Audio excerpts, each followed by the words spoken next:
தேவை.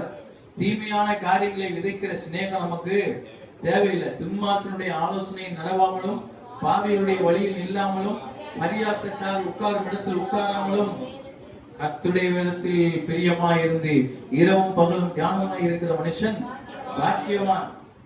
உட்கார்ந்த இடத்துல கூட உட்காரதுங்கிறார்.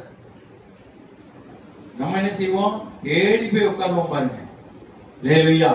இப்போ சகோதர சிநேகம் நமக்கு ரொம்ப கவனமா இருக்க வேண்டும்.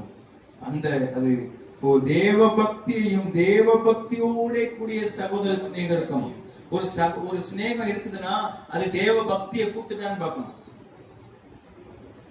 ஒரு நண்பர் இருக்கிறாங்கன்னா அந்த நண்பனோடு கூட பேசும்பொழுது தேவ பக்தி வருதா இல்ல தேவையில்லாத பக்தி எல்லாம் உள்ள வருதான்னு பார்க்கணும்.